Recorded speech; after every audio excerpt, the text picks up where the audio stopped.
जय हिंद। चलिए हम लोग बिहार इतिहास को देख रहे थे। अब बिहार इतिहास में हम लोग मेडिएवल को देख रहे थे, मध्यकालीन प्राचीन को हम लोग ने ख़त्म किया है। और मध्यकालीन में हम लोग गुलाम वंश को देख रहे थे। गुलाम वंश जो कुतुबुद्दीन ऐबक जो इसका संस्थापक था, हालांकि ये किसने कुछ भी नहीं किया था बिहार के रेफरेंस में।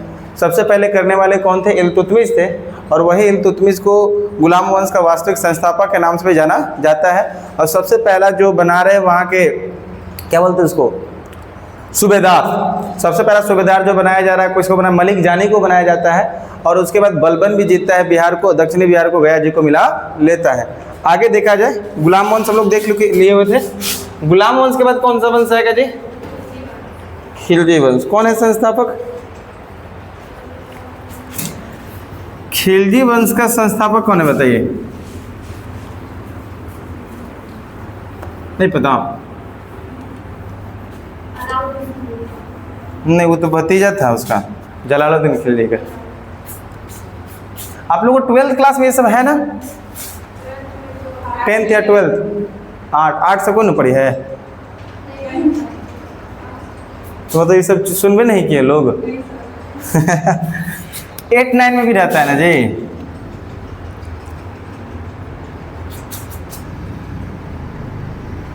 बिहार हिस्ट्री, बिहार हिस्ट्री में हम लोग को देखना है मेडिएवल।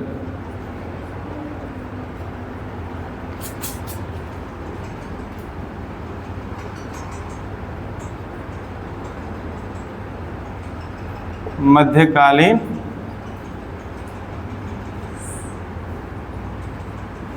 इतिहास।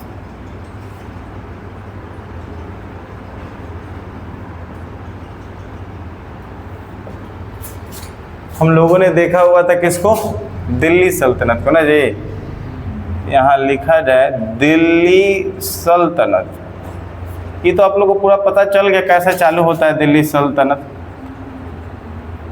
हाँ, दिल्ली सल्तनत कब से कब तक बताइए तो?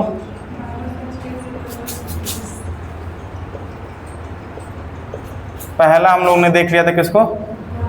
गुलाम वंश।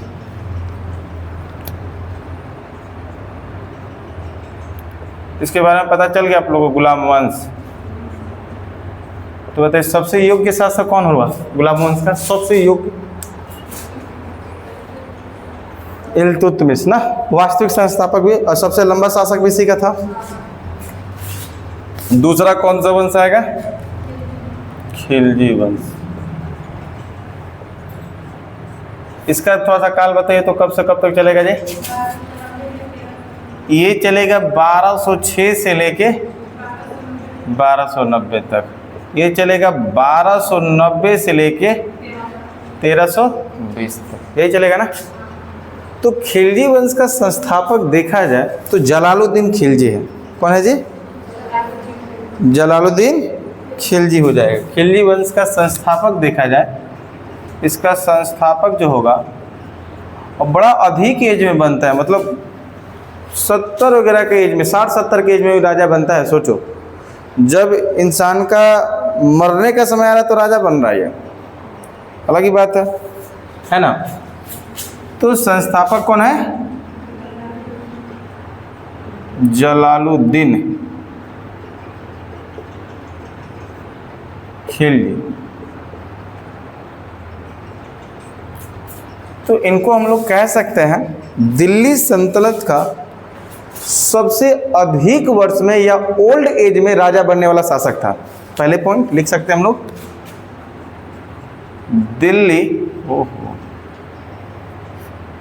दिल्ली सल्तनत में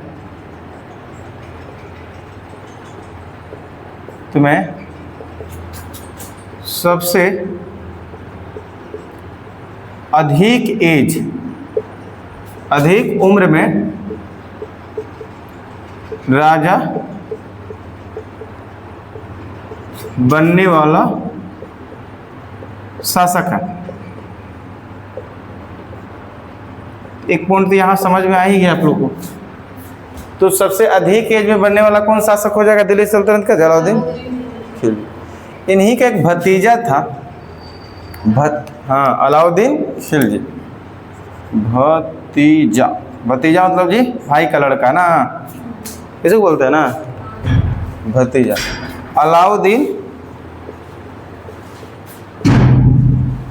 अलाउद्दीन खिलजी, अलाउद्दीन खिलजी, भतीजा का नाम है अलाउद्दीन खिलजी। जलालुद्दीन खिलजी उतना योग्य शासक नहीं था, जलालुद्दीन खिलजी उतना योग्य शासक नहीं था जितना इसका भतीजा था।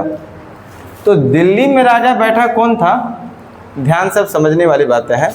जलालुद्दीन खिलजी बैठा है, जो खिलजी वंश है तो वो दिल्ली सल्तनत का राजा है, तो दिल्ली में बैठा होगा, तो ये बैठा हुआ था। और ये अलाउद्दीन खिलजी जो इसका भतीजा है, ये राजा हुआ करता था कहाँ का, इलाहाबाद। कहाँ पर, कहाँ पड़ता है इलाहाबाद,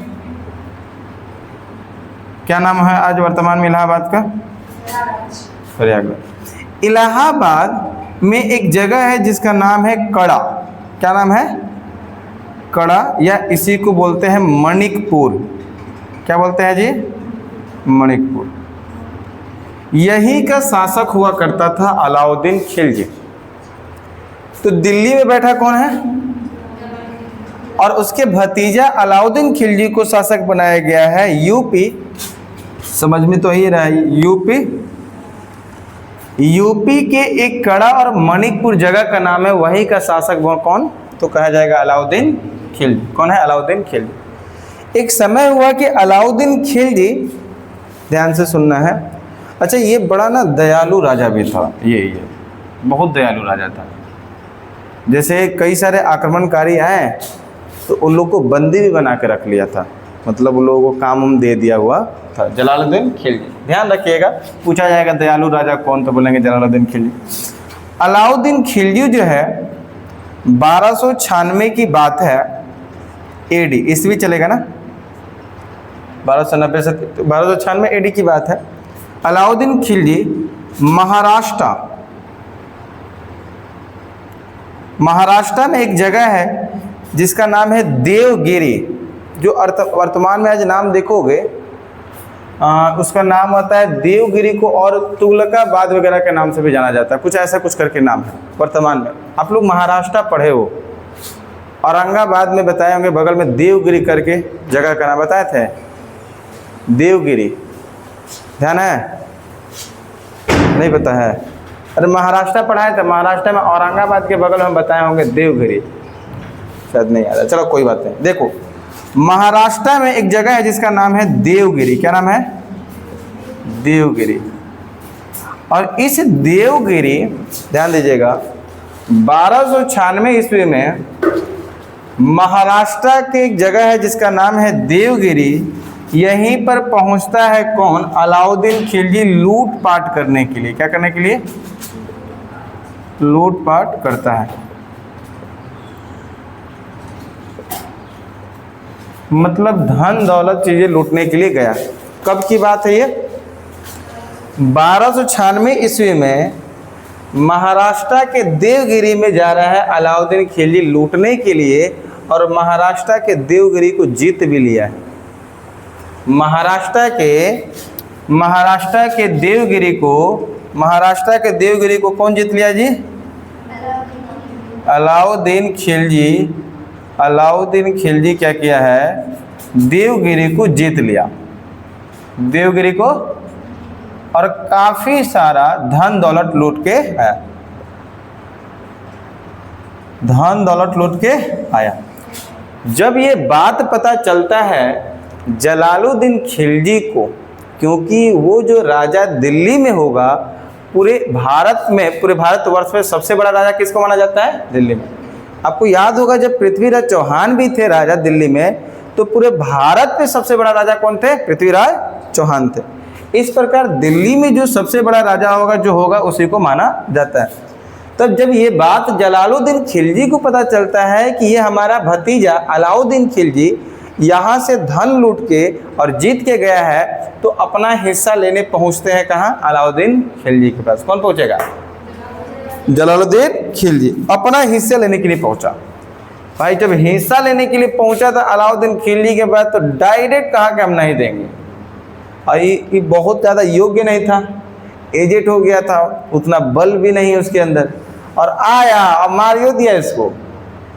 अपने किसको मार दिया? चाचा को जान से मार दिया।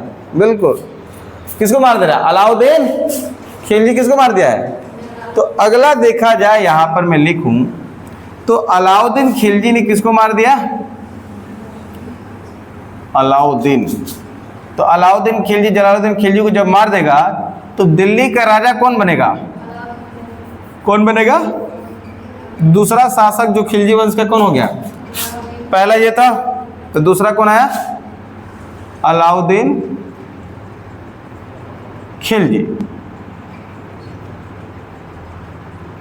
तो अब ये जो यूपी इलाहाबाद में कड़ा मणिकपुर का राजा हुआ करता, तब कहाँ का राजा रहेगा? ये दिल्ली का राजा रहेगा। दिल्ली का राजा होने के बाद 3 साल के बाद 1299 की बात है, एडी, गुजरात को जीता। किसको जीता?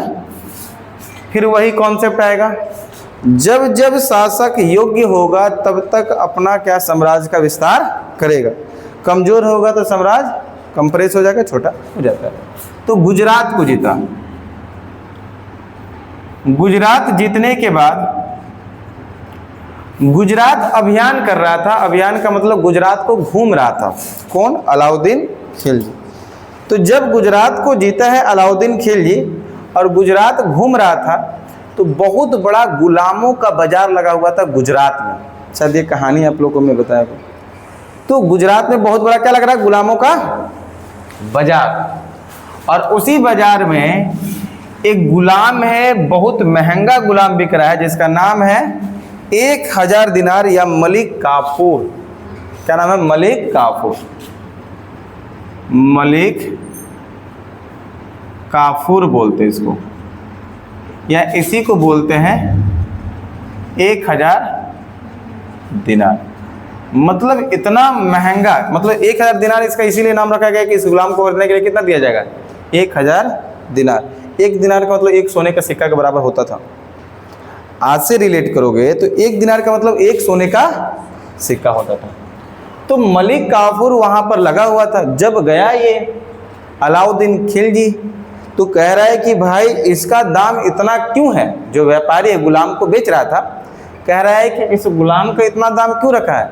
कह रहा भाई महंगा है, इसका मतलब सामान में क्या है? खासियत है। समझ में आ रहा है कि नहीं आ रहा है? तो कह रहा आप अपना लो ना, क्या खासियत है? कह रहा है कि आपके पास जितना भी सेना है उससे बेहतरीन जो होगा लड़ाई लड़के दिखा सकता है कौन? मलिक काफूर। तो कह रहा ऐसा है तो फिर हम भेजते हैं एगो को। तो अपने सबसे योग्य सेना को भेजा अलाउद्दीन खिलजी, और इधर से मलिक काफूर। एक झटका में अलाउद्दीन खिलजी की सेना को हरा दिया। कौन? ये मलिक काफूर। इससे ये पता चलता है कि काफ़ी सारा ये क्या था? गुलाम योग्य था, और काफ़ी सारा ये चीज़ों को जानता था, युद्ध नीति को और तलवारबाजी को सीखा हुआ था, इसलिए तो महंगा बिक रहा। तब क्या कर रहा है? अलाउद्दीन खिलजी इसको खरीद लेता है 1000 दिनार में मलिक काफूर को, और फिर इसको कहाँ भेज देता है? दक्षिण अभियान के लिए। कहाँ भेज देगा? दक्षिण अभियान के लिए। क्योंकि ये कहाँ बैठा है? ये तो दिल्ली में बैठा है, तो अपना साम्राज्य का विस्तार करना चाहेगा ना, तो इसको कहाँ भेज दिया? दक्षिण अभियान करने के लिए। जाओ, कह रहा है तुम दक्षिण अभियान करो। और यही समय है जब मलिक काफूर दक्षिण अभियान के लिए जाता है, तो हैदराबाद देखिएगा, जो तेलंगाना है उसमें गोलकुंडा का खान है, जो प्रताप रुद्र देव है, वहाँ पर जो हीरा मिलता है कोहिनूर, जब पता चलता है तो मलिक काफूर जाता है, उसे छीन लेता है, फिर किसको दे देता है? अलाउद्दीन खिलजी वंश। आपको याद होगा तुगलक वंश, सैयद वंश, लोदी वंश। लोदी वंश के बाद आ जाएगा कौन? बाबर। मुगल, बाबर, हुमायूं, सूरी, अकबर, फिर आपका चलेगा जहांगीर, शाहजहाँ, उसके बाद औरंगजेब, उत्तर मुगल काल। लेकिन मोहम्मद शाह के बाद आता है नादिर शाह। एक आता है ईरानी शासक जिसका नाम है नादिर शाह, बताए होंगे। 1737 में आक्रमण 1739 में आक्रमण किया था दिल्ली पे, जो मोहम्मद शाह था। आक्रमण करके उसको लूटा और वहाँ से लेके गया ईरान लेके गया। ईरान वाले से छीन लिया था पाकिस्तान, पश्तून दुरानियों ने, पाकिस्तान से छीन लिया था, सीधे सटा हुआ है पंजाब के राजाओं ने। पंजाब में आ गया था अंग्रेज लॉर्ड डलहौजी। लॉर्ड डलहौजी हड़प नीति जब हड़प रहा था तो हड़पने के दौरान कोहिनूर हीरा को लिया और उस समय अपने रानी विक्टोरिया को दे दिया हुआ था। आज भी उनके ताज में लगा हुआ रहता है, आप लोग देख सकते हैं। तो कुछ इस दौरान से अपनी कोहिनूर हीरा कहाँ चला गया है? ब्रिटेन। कहाँ है? ब्रिटेन में है। कहाँ का? भारत का। लेकिन आज ले सकता है लोग, काहे नहीं ले सकता है? सही में आ रहा है कि नहीं आ रहा है? तो बिल्कुल नहीं ले पाएगा। और एक ऐसा ही देश जहाँ ब्रिटेन है, राजा नहीं होता है, वहाँ पर जो राष्ट्र बनाना है ना, रानी को बनाया जाता है। आप कोई भी देश में देखोगे राजा बनता है, वहाँ पर सर्वोपरि किसको बनाया जाता है? रानी को। इसीलिए देखना हर बार रानी होगी। इसलिए जैसे हम लोग यहाँ जो चलता है, एक होता है पितृसत्तात्मक, एक होता है मातृसत्तात्मक। आप लोग जानते हैं या नहीं जानते हैं? दो वर्ड होता है, एक पितृसत्तात्मक, एक होता है मातृसत्तात्मक। तो ब्रिटेन में मातृसत्तात्मक है, मतलब आप वहाँ पर माता को प्रायोरिटी देते हो। जैसे यहाँ पर भारत में आपसे पूछा जाए किसका बेटी हो, किसका बेटा हो, तो मम्मी का नाम ना लेके किसका लेते हैं लोग? तो ये आप मतलब प्रायोरिटी किसको देते हो यहाँ पर? पिताजी को, उसके बाद किसको? माता जी को। मतलब कोई भी काम होगा या घर में देखिएगा, मुखिया कौन होता है घर का? पिताजी। घर का मालिक कौन होता है? पिताजी। कोई भी डिसीजन होता है तो पहले कौन लेगा? पिताजी लेते हैं ना। तो हमारी भारत देश के जैसे कई सारे देश हैं पितृसत्तात्मक है, लेकिन ब्रिटेन कैसा है? वो पूछेगा क्या लड़का, तो वो अपन मम्मी का नाम लेता है। बात समझ आ रहा है कि नहीं आ रहा है? तो इस तरह से दो सत्तात्मक, एक होता है पितृ, एक होता है मातृ। तो हम लोग कौन सा सत्तात्मक में आते हैं? पितृसत्तात्मक को मानते हैं। समझ में आ रहा है कि नहीं आ रहा है? कुछ होगा तो किसको बताया जाएगा? ये लड़का, ये एक बेटवा है, ये बदमाशी किया है, ये। तो ऐसे मम्मी का नाम पे नहीं आता है। रीजन्स ये ऐसे ही यहाँ की कल्चर बनी हुई है। समझ में आ रहा है? अब ब्रिटेन की कल्चर है मातृसत्तात्मक। तो यहाँ तक समझ में आया। मैं दोबारा से इसको रिपीट नहीं किया हूँ क्योंकि आपको पता है ये कोहिनूर हीरा के बारे में पता है ना, ऐसे ओवरली तो मैंने बता ही दिया। अगला देखा जाए, अलाउद्दीन खिलजी को 1303 में एक आक्रमण करता है, एक युद्ध करता है। इसके पीछे का रीजन समझने का प्रयास करेगा। इधर वाला चीजें हो ही गया होगा, इधर वाला हो गया। देखिए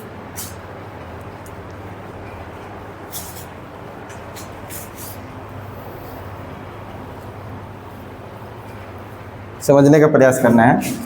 जब अलाउद्दीन खिलजी दूसरा शासक है, पहला ये था जलालुद्दीन खिलजी,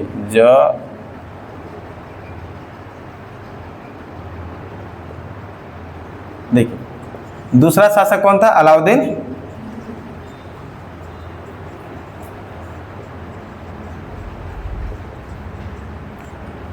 देखा जाए तो ये जब एक विवाह भी करेगा, फिर इसके बाद ना अपना विवाह करता है। विवाह करने के बाद क्या कहता है? पूरे विश्व की सुंदर महिला जो है वो कौन है? हमारी मोहतरमा है। कौन कह रहा है? हाँ, पूरे विश्व की सुंदर महिला, विश्व की सुंदर महिला बता रहा है अपनी मोहतरमा को। तो एक सेनापति इन्हीं का था, कह रहा है राजा साहब आप बुरा ना मानो तो हम एक बात बोलें। तो बोल रहा है बोलो। तो कह रहा है ऐसी बात नहीं है कि पूरी विश्व की सुंदर महिला आपकी मोहतरमा है, इससे भी ज़्यादा सुंदर जो महिला है राजस्थान में एक मेवाड़ों की रानी है, जिसका नाम है रानी पद्मावती। क्या नाम उनका? इसकी कहानी भी शायद बताया था मैंने, रानी पद्मावती। इसमें मूवी भी बना है जी, रानी पद्मावती। और यहीं का राजा जिनका नाम था राजा रतन सिंह। तो कह रहा है ऐसी बात है क्या? तो कह रहा है बिल्कुल ऐसा बात है। कह रहा है कि नहीं होता तो तुरंत मार डालेंगे। सीधा मतलब वैसा होता था राजा वाजा में कहने का मतलब था। कह रहा है तो फिर ऐसे खत लिखो, एक जिसको पत्र बोलते थे, पत्र लिखो और पत्र उस राजा के पास भिजवाओ, राजस्थान जो मेवाड़ों के पास, और हम उनसे मिलना चाहते हैं। कौन कह रहा है? अलाउद्दीन। जब पत्र लिखवा के भेजा गया राजा रतन सिंह के पास, तो वो कह रहे हैं कि हम बिल्कुल भी नहीं मिला सकते हैं रानी पद्मावती से, मैं इसके खिलाफ हूँ। तो जब लॉर्ड की एक पत्र आता है इसके पास और पता चलता है, कह रहा है कि मैं नहीं मिलवा सकता हूँ, तो काफ़ी समय तक इंतज़ार किया, मतलब उसको मनाने में, लेकिन माना नहीं था। तब ये कहता है कि बाबू प्रेम से नहीं मानने वाला है, अब अपना क्या करना है, सेना को तैयार करो, अब युद्ध करके लेके आना है, इसका कहना ये है।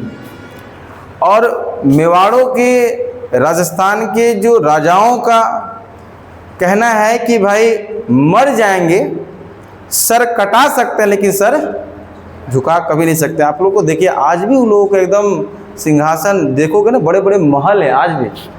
जब राजस्थान जाओगे घूमने कभी, तो आज भी वहाँ पर वो पूर्वजों का चल भी रहा है।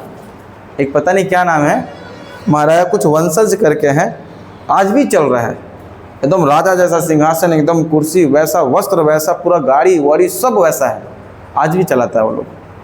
मतलब उन लोग को पूरे भारत में देखोगे, जो और आक्रमणकारी से बचाने का जो काम किया था, एक राजस्थान के ये रजवाड़ाओं ने, जो मराठा साम्राज्य के लोग थे, मराठा कह रहा हूँ, राजस्थान के थे, एक महाराष्ट्र के मराठा लोग थे, जो कि छत्रपति शिवाजी महाराज जी जो आते हैं, ये लोगों ने खूब बचाया, अन्यथा कब का लुट गया होता भारत को, कब का लुट। कौन योग्य था? आपको 2 ही 3 चीज़ें देखने को मिलेगा। आप पूरे देखिएगा, भारत में बचाने वाले पृथ्वीराज चौहान उधर से, इधर से आपको देखने को मिलेगा मराठाओं का लोग, छत्रपति शिवाजी महाराज, उधर देखने को मिलेगा राजवाड़ाओं का नाम, राजस्थान से जो आएंगे, ये सभी चीज़ें देखने को मिलता है। आगे की ओर थोड़ा बढ़ा जाए तो जब ये युद्ध के लिए गया अलाउद्दीन खिलजी, तो युद्ध के लिए गया, और एक युद्ध होता है 1303 में। कब होगा? 1303 में। किसके किसके बीच होगा? अलाउद्दीन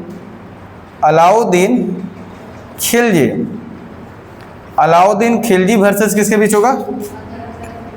राजा रतन सिंह। कौन हारता है? राजा रतन सिंह मारे जाएंगे, युद्ध को हारेंगे, और कौन जीत रहा होगा? अलाउद्दीन खिलजी।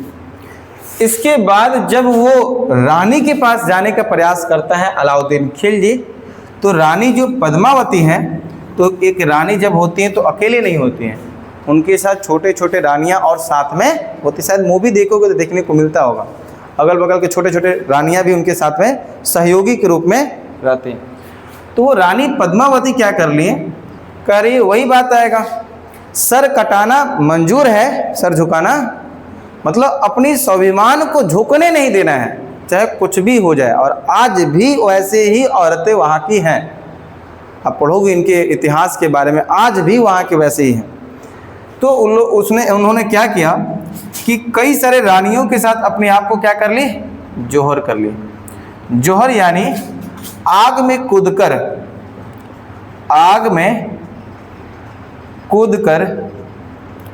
अपनी प्राण को त्याग दे। मतलब हिम्मत चाहिए ऐसे काम को करने के लिए, बहुत छोटी बात नहीं है ये। समझ में आ रहा कि नहीं आ रहा है? कोई भी महिला एक जिंदा, मतलब सुसाइड करना आपको लगता है कि खाली बोल देता है इंसान सुसाइड कर लिया, जब जाता है बिल्डिंगवा पे 10 तलवा पे देखता है नीचवा ना, तो उसके बाद तो एकदम कॉपी छूट जाएगा। बहुत हिम्मत जुटाना होता है। आपको क्या लग रहा है सुसाइड करना मतलब बहुत हिम्मत जुटाना पड़ता है, और बहुत गंदा चीज है ये। और कुछ बड़ा से बड़ा काम करोगे तो भगवान माफो कर देता है, कहना और नहीं माफ करता है, कहता है तू कायर और बुज़दिल इंसान था, तू चला भेजे दुनिया में, तू अपने से मर जा रहा है। समझ में आ रहा है कि नहीं आ रहा है? ये सब चीज बहुत, और अपने भारत में मतलब जीने का अधिकार है लेकिन मरने का अधिकार नहीं देता है। आप लोग इतिहास इसको पढ़ना, पॉलिटी आर्टिकल नंबर 21, जीने का अधिकार दे रहा है लेकिन मरने का अधिकार, और तू मरने गया पकड़ा गया 6 महीना का जेल हो जाएगा। मतलब कौन लड़का या लड़की है, मान लीजिए सुसाइड करने जा रहा है, मान लीजिए पूरा वो हो गया और सुसाइड करने गया, वो मरा नहीं और पता चल गया वो सुसाइड करने जा रहा था, तो 6 महीना का जेल होगा। सोचिए, तो मरने जा रहे तो लोग मर ही जाओ। बहुत खराब चीज़ होता है सुसाइड। हम लोगों ने ऐसे ऐसे लोग को देखा बैचलर लाइफ में, अपने एज के नीचे का थोड़ा का खेलता उलता था, सुसाइड कर लिया। रीजन्स माँ बाप बोल दिए और उस माँ बाप के शब्दों को इतना माइंड पे ले लिया, इतना माइंड पे ले लिया, स्ट्रेस में हो गया। और जब स्ट्रेस पे हो जाता है, तनाव में हो जाता है, तो इंसान कुछ सोच नहीं पाता है और जिस कारण से ऐसे डिसीजंस को, निर्णय को ले लेता है। जिंदगी में दो डिसीजन ऐसा कभी मत लेना। पहला, इमोशंस के समय बहुत ज़्यादा तो भावुक हो, बहुत ज़्यादा हो, उस समय आपको डिसीजंस नहीं लेना है। रीजन, भावुक में आप कोई भी डिसीजंस ले सकते हैं। बहुत ज़्यादा इमोशंस है, कोई भी डिसीजन ले सकते हैं। हो सकता है सामने वाले को देख के, घर परिवार को देख के, समाज को देख के, लेकिन नहीं लेना है, आपको टाइम चाहिए उसके लिए। दूसरा, बहुत ज़्यादा तुम एग्रेशन में हो, बहुत ज़्यादा गुस्सा में हो, उस समय भी नहीं लेना है। या फिर गुस्सा में तुमने ऐसा कोई निर्णय ले लिया जो कि बाद में पछतावा तुम ही को होने वाला है। मान लो गुस्सा में किसी को मारिए दिया, गुस्सा में किसी को गालिए दे दिया, किसी को बुरा भला बोलिए दिया, तो इंसान बोलता है कि हम माफ़ तो कर दिए लेकिन उस शब्दवा को नहीं भुला पाए जो तू बोले था। तो कैसन माफ़ी हो, फिर वो यादें हैं। कई बार इंसान बोलता है, आपको ये चीज़ें ज़िंदगी में देखने को मिलेगा, हमने माफ़ तो किया लेकिन उस शब्द या उस स्थिति को नहीं भूल पाए हैं जो हमारे साथ वो गुजरा हुआ है। तो दो चीज़ें जीवन में कभी भी ऐसे ना किया जाए तो आप चीज़ों से बच सकते हो, अन्यथा आप ही को आगे जाके समस्या आ सकती है, जहाँ तक हमें लगता है। बात समझ में? एग्रेशन और इमोशंस दोनों को कंट्रोलेशंस में लेके चलना है। क्योंकि ये कहते हैं, शायद महात्मा बुद्ध जी कहे हुए थे, जो गुस्सा एक धधकता हुआ आग का गोले के जैसा है। आप एग्रेशन कर रहे हो, गुस्सा कर रहे हो, तो पहले आग के गोला जो आपके हाथ में है, आप पहले अपने हाथ को जला रहे हो, तब किसी दुश्मन को खराब कर रहे हो। पहले खराब किसका हो रहा है? अरे हाथ में आग का गोला है तो किसका खराब हो रहा है? पहले तो हाथ आपका जल रहा है ना, उसके बाद जो फेंकोगे तो दूसरा का नुकसान होगा। तो गुस्सा बड़ा ख़राब चीज़ है। इंसान को कंट्रोल करने आता है तो बहुत अच्छी चीज़ है, नहीं कंट्रोल करने आता है तो कहीं ना कहीं बहुत बड़ा चीज़ों में जाओगे। समझ में आ रहा है कि नहीं आ रहा है? और गुस्सा भी आए, तकलीफ भी हो तो थोड़ा सा हंसो और फिर थोड़ा सा भूल जाओ। समझ में आ रहा है कि नहीं आ रहा है? तो कोई भी चीज़ें के एग्रेशंस होता है तो अच्छा, कोई भी चीज़ गुस्सा है तो वो ख़त्म तभी हो सकता है, जहाँ तक मुझे लगता है, किसी से गुस्सा है, कोई भी इंसान से है, तो बिना उससे बात किए नहीं सुलझ पाएगा। आप कोशिश करो उससे बात कर लो, अन्यथा हो सकता है वो बड़ी गुस्सा कब जाके छोटी सी चीज़ों में कहीं पर उतर जाए और किसी के सामने उतर जाए। कई बार ऐसा होता है। तो जरूरी है कि वो गुस्सा किसके साथ था, और साथ अब दूसरा काम छोटा सा किया, वही में गुस्सा उतर गया। तो उससे बढ़िया है कि उस गुस्से के लिए उससे बात कर लो ना, क्या समस्या है। और वो हमेशा के लिए तभी गुस्सा खत्म होगा, नहीं तो माइंड में चलते रहता है और हमेशा माइंड में चलते रहेगा कि नहीं ये ऐसा गुस्सा है इसके खिलाफ। तो कभी भी ऐसा है, पढ़ाई ही जरूरी है, पढ़ाई के साथ जीवन जीने भी सीखो। तो ये सभी चीज़ें पता चल गया आप लोगों को। मर गई कौन? रानी पद्मावती। देखो, अलाउद्दीन खिलजी बिहार के लिए कुछ करता है। तो अब आगे देखा जाए, ये तो इंडियन हिस्ट्री के हिसाब से सब था। तो अलाउद्दीन जो खिलजी है, बिहार के दरभंगा, देखो बिहार का एक दरभंगा जिला होगा, जो कि मैंने बताया होगा आप लोगों को, दरभंगा, उसमें एक शासक है इस्माइल, मोहम्मद इस्माइल, मोहम्मद इस्माइल, ध्यान दीजिएगा। मोहम्मद इस्माइल जो होता है अलाउद्दीन खिलजी का एक सेनापति है। मोहम्मद इस्माइल, मोहम्मद शेख इस्माइल बोला जाता है। मोहम्मद शेख इस्माइल पूरा नाम लिखे तो शेख इस्माइल लिख लेना, मोहम्मद शेख इस्माइल। और दूसरा, दरभंगा में एक राजा है छोटा सा, दरभंगा में एक राजा जिसका नाम है सक्र सिंह। क्या नाम है? राजा सक्र सिंह। तो बिहार के दरभंगा में एक राजा जिसका नाम है राजा सक्र सिंह। तो अलाउद्दीन खिलजी कहता है, मोहम्मद इस्माइल तुम जाओ बिहार, युद्ध करके हमें बिहार को मिलाओ दिल्ली सल्तनत में। तो गया, पहला जब युद्ध हुआ तो सक्र सिंह क्या किया? सक्र सिंह जीत गया। कौन जीत रहा है और कौन हार गया? मोहम्मद शेख इस्माइल, मोहम्मद शेख हार गया। लेकिन फिर से दोबारा युद्ध किया तो दोबारा वाला में कौन जीतेगा?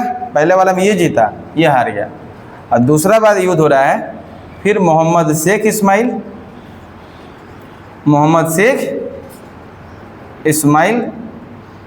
वर्सेस शक्र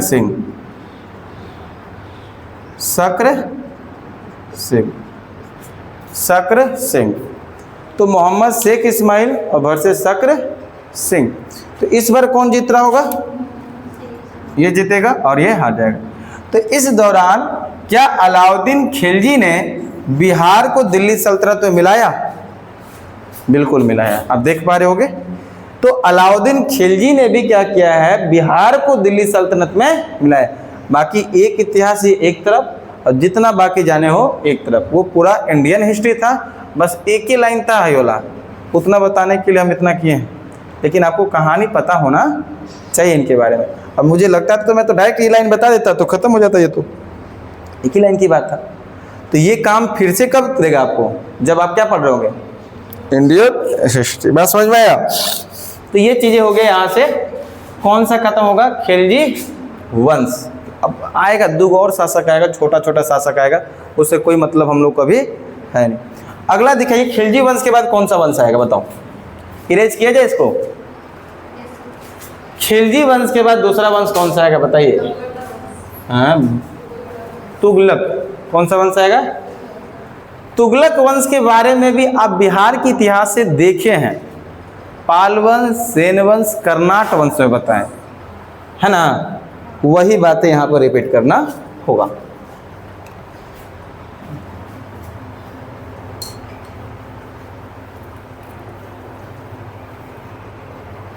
देखा जाए तो देखिए, तीसरा वंश कौन सा आएगा? तीसरा वंश कौन सा आएगा? तुगलक वंश। तुगलक वंश जो होगा 1320 से लेके 1400, इसका संस्थापक कौन होगा जी? तुगलक वंश का संस्थापक कौन होगा? इसका जो संस्थापक होगा गियासुद्दीन तुगलक। गियासुद्दीन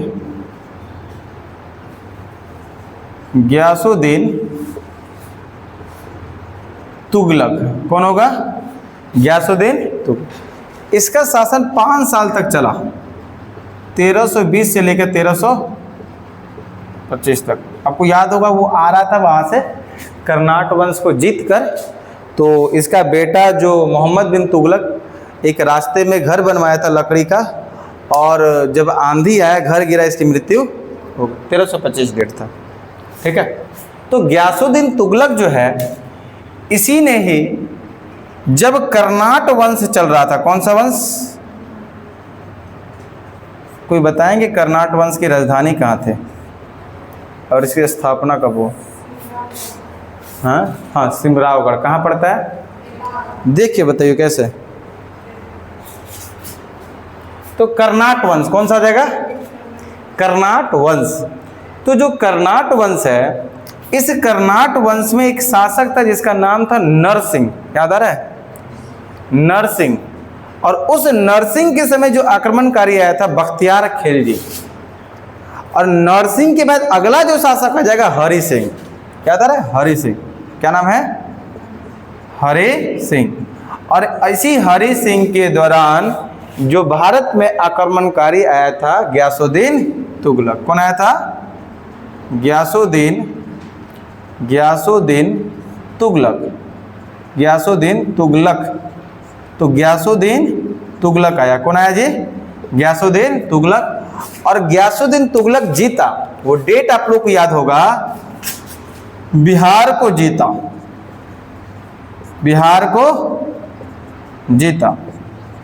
अब बिहार में किसको? कर्नाट वंश। किसको जीत रहा होगा? कर्नाट वंश के साथ साथ बाकी जो बंगाल में मिलाया था ये बख्तियार खिलजी को हराया। तो सेन वंश को ऐसे जीत गया, पाल वंश को वैसे जीत गया। मतलब पूरे बिहार में अपना कब्जा किया हुआ था। ये कब की बात है? 1324 बताए थे एडी।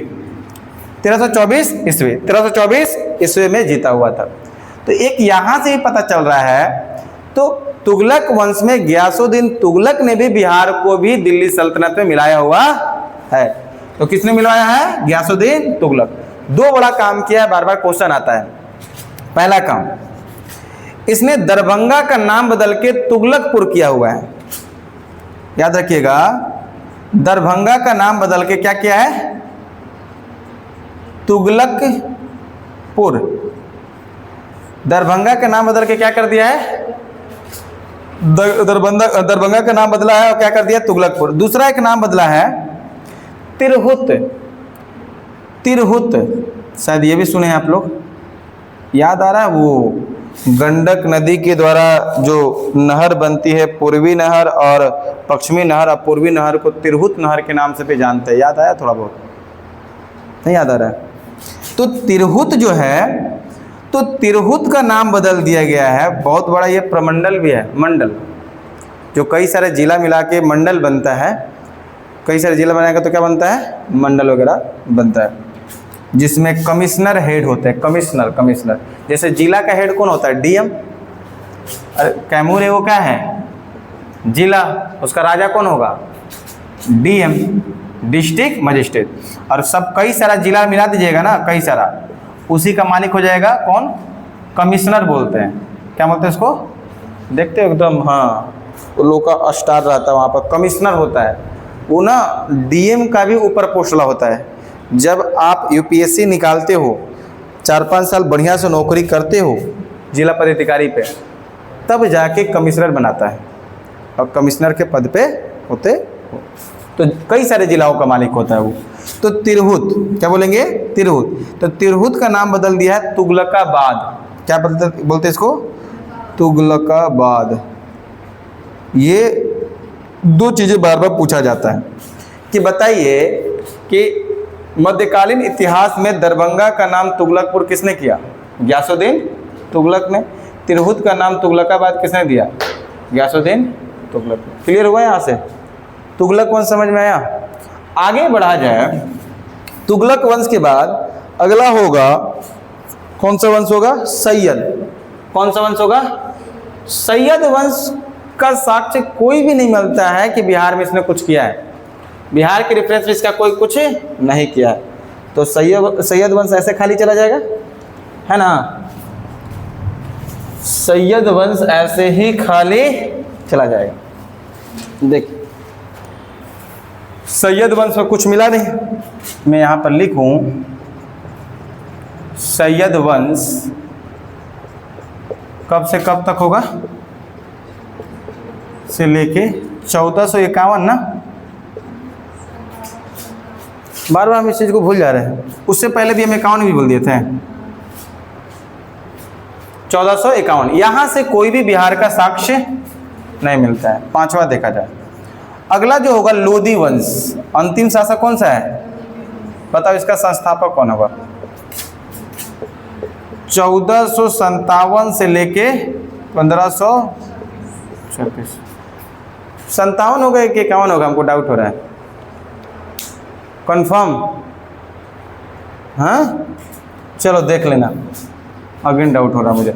लोधी वंश, तो लोधी वंश का संस्थापक कौन सा होगा? एक बार देख लो ना, चेकआउट करो। हमको फिर से लग रहा है कि 51 होगा। पता नहीं ऐसा क्यों लगता है, कोई चीज़ याद रहे और चीज़ लिखा जाए तो बार बार ऐसा लगता है कि गलती है, या फिर आपने ही गलत याद कर लिया है, जहन में वही चीज़ें चल रहा है। देखिए, लोधी वंश का जो संस्थापक हो जाएगा, हाँ कितना जी? लोधी वंश का संस्थापक जो हो जाएगा बहलोल लोधी। हैं, देखिए ना, बार बार चल रहा है माइंडों में कि ना 51 होगा। चलो अब यहाँ ध्यान दो, लोधी वंश का जो संस्थापक हो जाएगा बहलोल लोधी। कौन हो जाएगा? ऐसे इसको बोल देता है बकलोल लोधी भी।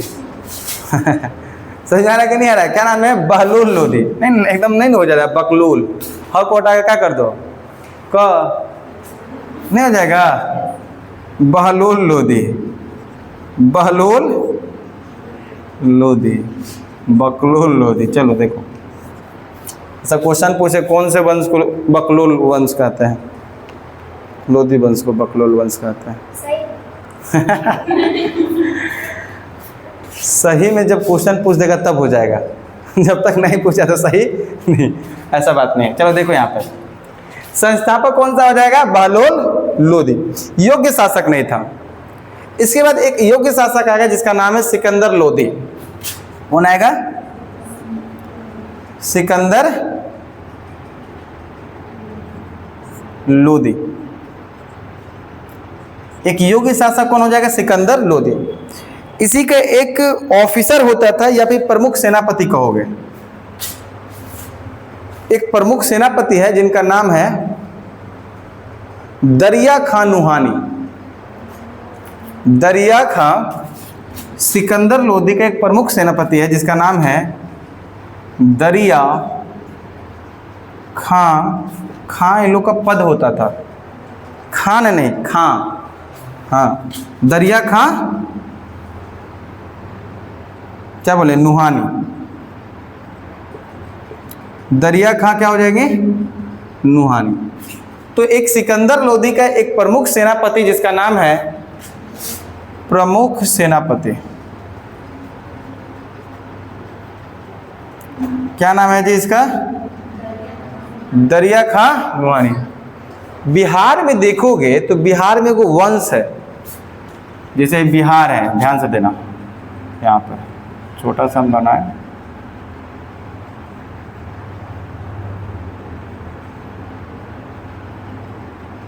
देखो तो यहां पर एक वंश है,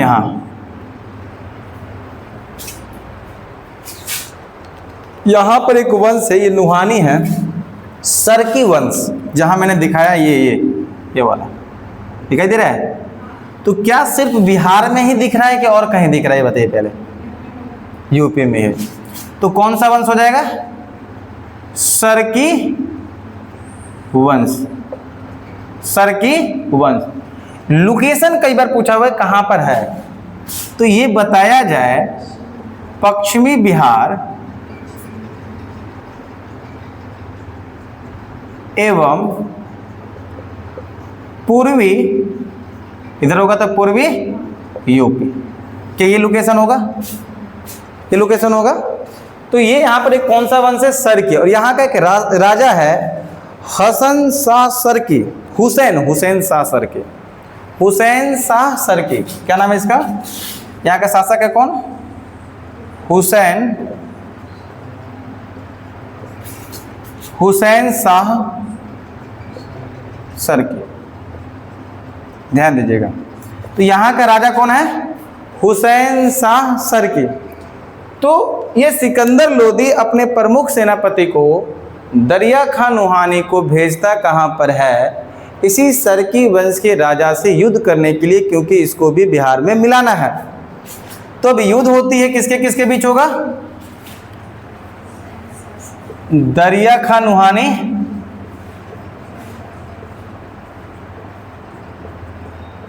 वर्सेस हुसैन शाह सरकी। यही होगा देखा जाए तो इस युद्ध में होगा क्या कि दरिया खां नुहानी जीतेगा, ये हारेगा। कौन हार रहा है? हुसैन शाह सरकी को पराजित करता है। और यहाँ विजेता कौन होता है? विजयी कौन होता है? दरिया खां नुहानी। तो एक नया वंश की स्थापना कर दिया जाएगा बिहार में ही, जिसका नाम होगा नुहानी वंश। क्या नाम होगा? नुहानी वंश। तो नुहानी वंश का संस्थापक देखा जाए बाबू तो कौन होगा? संस्थापक कौन होगा? दरिया खां नुहानी। दरिया खां नुहानी होगा। जब दरिया खां नुहानी की मृत्यु हो जाती है तो इनका एक बेटा है बहार खां नुहानी, वो शासक बनता है। तो पहला शासक ही रहा दरिया खां नुहानी, और दूसरे नंबर का शासक बहार। देखो बहार पहले वो आता था गुट का, आज भी आता है, आज भी आता है बहार। हाँ जी, बहार, तिरंगा पहले खूब चलता था। हाँ, तो लोग खइबे नहीं करते तो जानती का हो, और खाता है बच्चा, खाता है जे बहार खा नुहानी, बहार खा नुहानी। देखो इन्हीं का बेटा था, अगला शासक ये बनेगा। और एकरो बेटा था जो छोटा था, जलाल खां। क्या नाम था? जलाल खां, जलाल खां। तो बिहार के रेफरेंस से यहीं तक रहा, लेकिन थोड़ा सा आगे समझो इस कहानी को भी ना। तो नुहानी वंश का संस्थापक कौन रहा? दरिया खां नुहानी। अगला शासक कौन हुआ? बहार खां नुहानी। उसका बेटा कौन हुआ? जलाल खां। अच्छा ये देखिएगा, इन्हीं लोग के समय से पहले से ही अफगानिस्तान से लोग आ रहे थे काम करने के लिए। अफगानी लोग अफगानिस्तान से जो आ रहे थे क्या करने के लिए? काम करने के लिए, अफगानी लोग। और सबसे पहले जो आया था इब्राहिम खां करके, इब्राहिम खां, इब्राहिम खां था। उसके बाद आया था हसन खां, उसके बाद आया था फरीद खां। इसको सुनना, यहीं से शेरशाह सूरी के बारे में सुनोगे। यहाँ इधर इरेज करें तो बता पाएंगे हम थोड़ा सा। यहाँ देखो, यहाँ ध्यान देना कि सबसे पहले क्या हो, इसी के समय से क्या कर रहे हैं लोग? अफगानी लोग, अफगानिस्तान से अफगानी लोग, अफगानी लोग अफगानिस्तान से लोग काम करने आ रहे थे। लोग काम के लिए आ रहे थे। तो सबसे पहला एक आया व्यक्ति जिसका नाम है इब्राहिम खां। क्या नाम है? इब्राहिम खां। और ये इब्राहिम खां कोई और नहीं है, ये वही शेरशाह सूरी के दादा, शेरशाह सूरी के दादा। दूसरा इसका बेटा देखोगे हसन खां। क्या नाम है? हसन खां, हसन खां। इसका बेटा देखोगे तो मिलेगा कौन सा? फरीद खां। क्या नाम है? फरीद खां। आप लोगों को बताया था मैंने, यही फरीद खां को क्या कहा गया है? शेरशाह सूरी। अब क्यों कहा गया है भी देखिएगा। ये तीनों कैसा है तो कहेंगे अफगानी है। कैसा है? अफगानी है, काम करने आए हुए थे। पहले इसका दादा आया, फिर इसका बेटा वहीं पर, फिर उसका बेटा, है ना। अब हुआ क्या, इब्राहिम खां क्या कर रहा था? काम कर रहा था सेनापति में, छोटे मोटे काम कर रहा था। हसन खां भी खूब काम किया। काम करने के बाद सासाराम का जागीरदार बन गया। सासाराम का क्या बना हुआ है? जागीरदार समझते हो? एक होता है जागीरदार, एक होता है जमींदार। जागीरदार टैक्स वसूलने वाला, जमींदार क्या करता है? वो पूरा जगह को क्या कर लेता है? रखने वाला कह रहा है कि हम तुम्हारा पूरा अनाज लेंगे, अनाज को दे देंगे अंग्रेजों को। जमींदार रखता था अंग्रेज। और जितने भी आज देखना ये बड़े बड़े जाति के लोग हैं, जैसे ब्राह्मण जाति के लोग 150-150 बीघा 200 बीघा है, आपको क्या लगता है लोग कमाया है? चुराया है? ऐसा नहीं। तो आज आप लोग देखिएगा, सबसे ज़्यादा खेतों के मामले में किसके पास सबसे ज़्यादा है? राजपूत पंडित जी लोग के पास। सुने हो कि 200-200 बीघा है, 400-400 बीघा है। सुने हो कि नहीं कभी कभी? सुने हो ना। तो रीजन क्या है कि वो लोग पहले बाप दादाओं लोग उन लोग के जमींदार थे। क्या थे? जमींदार। और जमींदार होता क्या था कि जैसे अंग्रेज बना दिया जमींदार, कह रहा है कि तुम इतने गांव का जमींदार हो और तुमको उससे क्या लेना है? टैक्स। जैसे अनाज टैक्स लेना है और उसके बदले में हमको तुमको दे देना है। तो जमींदारों का भी नीलामी होता था पहले। जैसे अंग्रेज कहता था आज जमींदार का नीलामी होने वाला है, आइए, तो मतलब उसको बनाया जाएगा, उसका वोटिंग होता था। तो 20-30 को बड़ा जमींदार आ रहा है, और जब आ रहा है तो अंग्रेज कह रहा है कि देखिए हई कबीला का हम नीलामी करवा रहे हैं, कौन कितना जमींदार हमको टैक्स दे सकता है। तो एक जमींदार कह रहा है कि हम 100 टन देंगे, तो दूसरा कह रहा है हम 200 टन देंगे, ऐसी बोली होता है ना। तीसरा कह रहा है हम 250 टन देंगे, चौथा कह रहा है हम 350। तो बोली जिसका ज़्यादा होगा उसको वहाँ का जमींदार बना दिया, और वहाँ से वो वसूलता है पूरा क्या? अनाज जो खेती होता है, और किसका देता है? अंग्रेजों को। और अंग्रेज कुछ हिस्सा इसको देता है। तो जब बोल दिया है 500 टन, तो उसको 500 टन देना ही पड़ेगा किसी भी हाल में, एक साल में। चाहे कोनो ये किसान दे, चाहे जमींदार जिम्मा लिया है ना, जमींदार को देना है। अब मान लीजिए कोई किसान का एकदम वहाँ पर सूखा पड़ गया या बाढ़ आ गया, तो खेती तो बढ़िया नहीं हो पाया, तो वो जमींदार टैक्स नहीं दे पा रहा है। तो क्या करता था, वो किसान नहीं दे पा रहा था, जमींदार जाएगा कह रहा तो टैक्स नहीं दिया, तो उसका जमीन में हड़प लेता था। जो टैक्स नहीं देता था क्या कर रहा, उसका जमीन हड़प लिया। इस कारण से अंग्रेज जमीन चाहिए नहीं, अंग्रेज को जमीन थोड़ी चाहिए, उसको क्या चाहिए था, टैक्स चाहिए, क्योंकि ये पूरा बोली लगा लिया था ना। ये कारण से देखिएगा कि जो जमींदार तो उनके पास काफ़ी सारा जमीन आ गया, तब अंग्रेजों को लगा था कि चला जमींदार को तो हम लोग से ज़्यादा जमींदार हो गया है। आपको याद होगा इनका वीर कुंवर सिंह, अरे हाँ, वीर कुंवर सिंह जो है ये क्यों लड़ाई किए थे, इनकी जमींदारी छीन गया था, आपको पता है कि नहीं। वीर कुंवर सिंह जो है इनकी जमींदारी छीन लिया था अंग्रेजों ने, समझ में आ रहा है कि नहीं आ रहा है। इस कारण से वो लड़ाई लड़ रहे थे, और यही कारण है कि इनके बाप दादाओं के द्वारा जमींदार थे। और देखिएगा, पूछेगा कि हमारे दादा का 800 बीघा, तो दादा का 2 गो भाई 400 बीघा, दादा के 4 गो भाई तो 100 बीघा, अब फिर वो पिता के 4 गो लड़का तो 25-25 बीघा, ऐसे ही बढ़ता है ना। ये रीजन हुआ, कोई और दूसरा ऐसे नहीं कि एक हड़प लिया है वो लोग, नहीं। लेकिन दूसरा रीजन ये भी है कि वो लोग ना बड़े जाति के लोग पहले से ही शिक्षा पे ध्यान दिया। जितना आज छोटे जाति के लोग नहीं है, छोटे जाति के लोग बाकी लोग देखिए खाए पी में खाली रहता है, अरे खो आज कल के देख लेगा, खा पी के एकदम मौज मस्ती करो, वो लोग नहीं। आज हर बड़े जाति में देखिएगा, राजपूत और ब्राह्मण में एक सरकारी नौकरी या बड़ा उच्च वाला पद जरूर मिलेगा, बहुत ऊंचा पद वाला मिलेगा आपको। रीजन क्या है ना, वो लोग पढ़ाई पे पहले से ही ध्यान दिया है। जितना हमारे घर में, आपके घर में बाप दादाओं ने नहीं ध्यान दिया था, उतना वो लोगों ने ध्यान दिया है। कोई ऐसे थोड़ी, कहीं को चुरा थोड़ी लिया है, वो लोग ये नहीं किया है, बना है, वो लोग मेहनत करता है, समझ में आया है। वो लोगों के पास तब ये चीज़ें है। तो भाई कोई चीज़ों को बदलने के लिए लंबा समय लगता है, 10-12 साल, 20 साल, 50 साल लगते हैं। जब धीरे धीरे ही चेंज होगा ना, एक बार में तो चेंजेस नहीं होती है।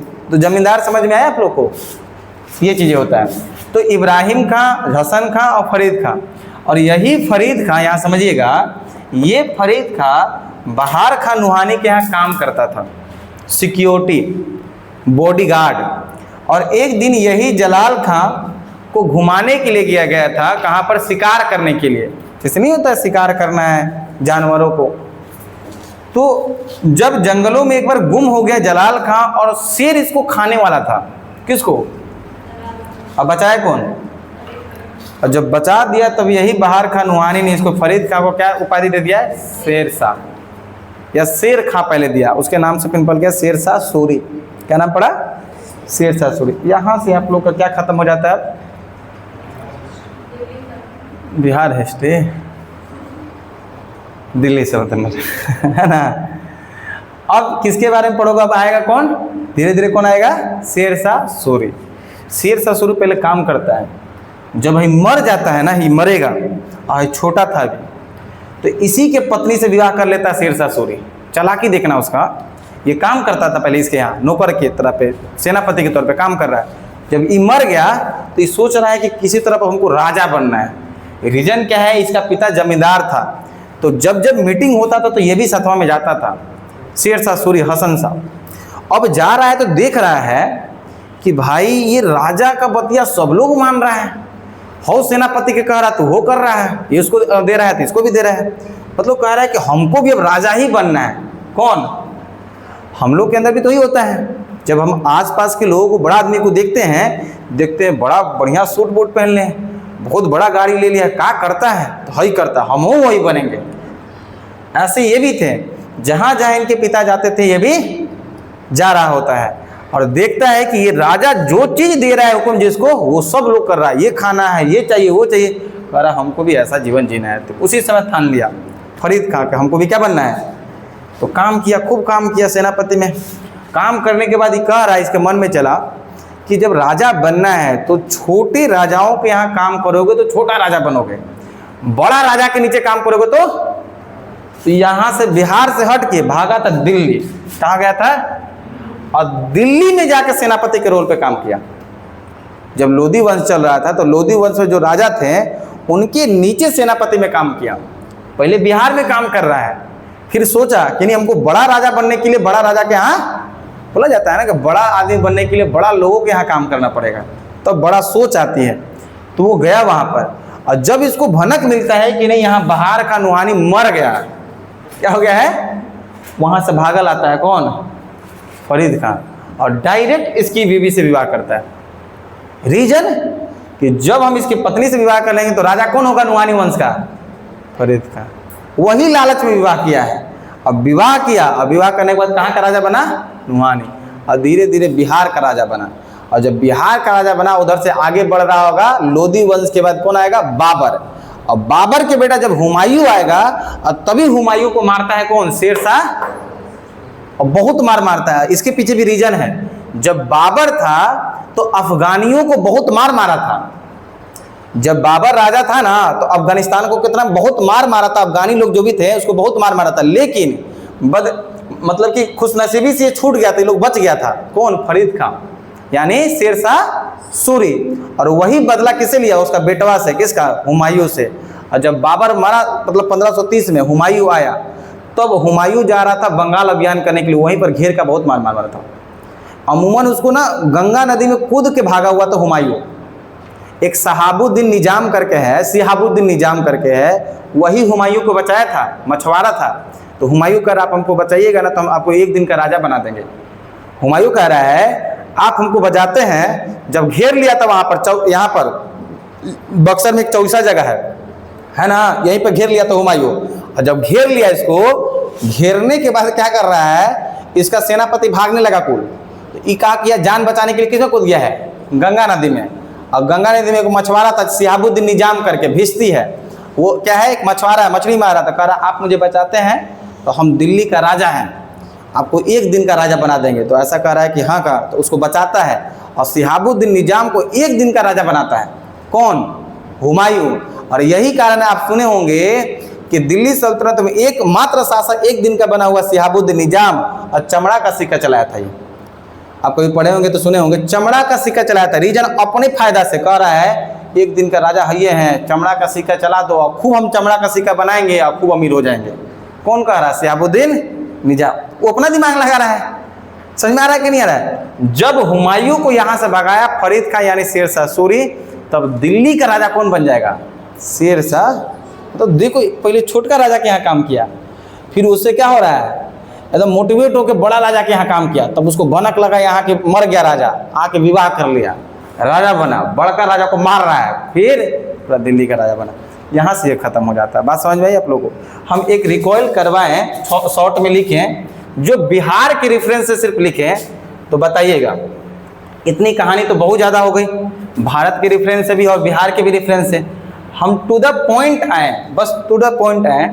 तो सबसे पहले देखें कि बिहार को मिलाने वाला कौन? इल्तुतमिश। कौन है? इल्तुतमिश। इल्तुतमिश हो जाएगा। और किसको मिला रहा है? बिहार को। और किसको बनाया सूबेदार? मलिक जानी। दूसरा हम देखें, ये कौन सा वंश का था? गुलाम वंश। दूसरा हम लोग देखें बलबन। कौन था? बलबन। और ये बलबन जो है दक्षिणी बिहार को जीता था। किसको? ये दक्षिणी बिहार में गया जी, ये भी गुलाम वंश। अगला देखा जाए, तीसरा जो काम किया था गुलाम वंश के बाद कौन सा हो जाएगा? खिलजी वंश। तो खिलजी वंश में जो काम किया अलाउद्दीन खिलजी। कौन? अलाउद्दीन खिलजी। और ये जो अलाउद्दीन खिलजी है, अलाउद्दीन जो खिलजी है भाई, ये अलाउद्दीन खिलजी मिला रहा है किसको? वो शेख मोहम्मद इस्माइल, मोहम्मद शेख इस्माइल, मोहम्मद याद आ रहा है? अभी बताया था, शेख इस्माइल। कहाँ? दरभंगा में। कहाँ पर? दरभंगा को जीतता है। अगला देखा जाए चौथे नंबर पर, तो तुगलक। कौन सा? तुगलक। तुगलक वंश में गयासुद्दीन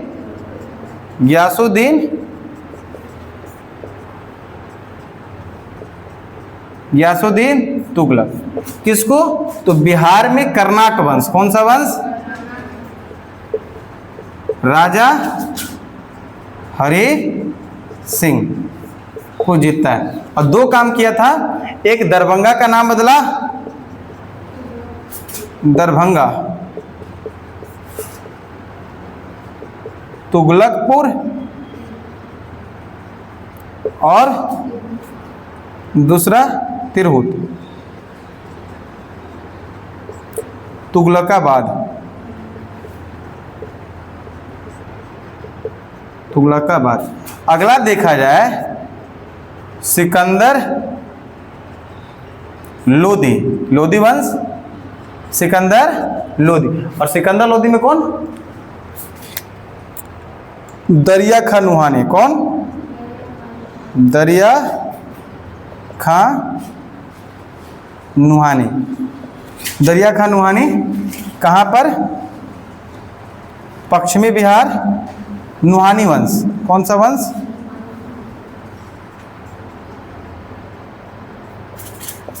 पश्चिमी बिहार